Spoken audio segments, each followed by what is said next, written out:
So now moving on to the main event, which is between Martin Kampmann and Carlos Condit. So personally, this fight for me is a total pass. I believe that for me, actually, Carlos Condit should win this fight. He's better overall fighter. He's ranger. He has better and sharper stand-up technique. He knows more on ground. He's a great grappler, but I don't know. For me, he's not that much of a great fighter. He does almost everything correct, but he lacks of power. He lacks of explosion.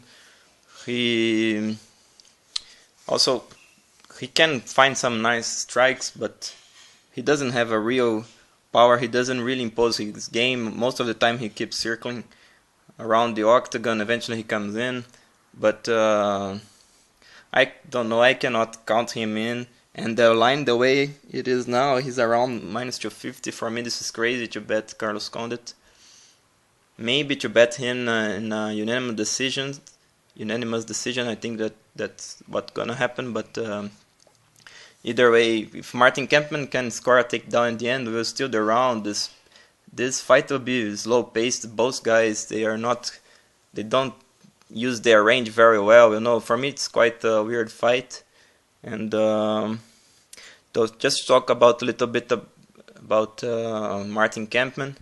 I don't know, man. I look at the fight with Thiago Alves. I got really impressed. He could fire shorter than Thiago Alves. Thiago Alves has 68 inches. So he managed a way to jab and make it shorter than Thiago Alves.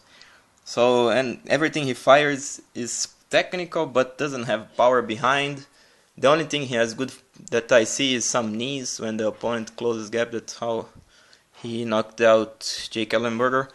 But Carlos Condit has a great chin. There's no way Martin Kampmann is gonna knock him out or submit or anything. And so why not you bet Carlos Condit? For me, because of his bad athleticism, because his bad takedown defense. He strives really hard against George St. Pierre. For sure, he put really great wrestler to train with him. Still, he was taken down all the time. It was ridiculous.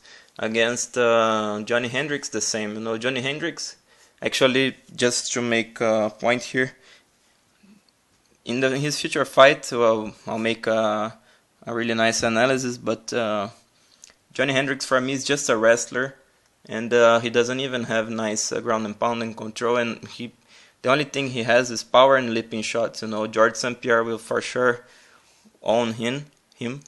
And so as soon as some odds are released, I can have analysis and say my points why you should bet George St. Pierre in this fight. But coming back to this, it's our interest now. So Carlos Condit, he can never better his takedown defense. It's because he doesn't do things correct. He does. He goes to the cage, he spreads his legs, he underhooks, but man, he's not a great athlete. He doesn't have a good balance. His hips are not so strong, so he can get easily taken down. Doesn't matter who he put there to train with himself. So that's why I think Martin Kampmann can score some takedowns, maybe get this fight robbed. So that's why I have no interest in this fight. But if you want really to bet, go for Carlos Condit. And maybe unanimous decision. He can submit Martin Kampmann. Maybe he can land some nice flying knee or something like this and then submit him on the ground. But I believe the most likely scenario is Carlos Condit by unanimous decision. If you want to bet Martin Kampmann or just look at the numbers, check Martin Kampmann for split decision, by split decision, sorry. And so that's my analysis, but as I would not bet this fight, and I recommend a total pass here.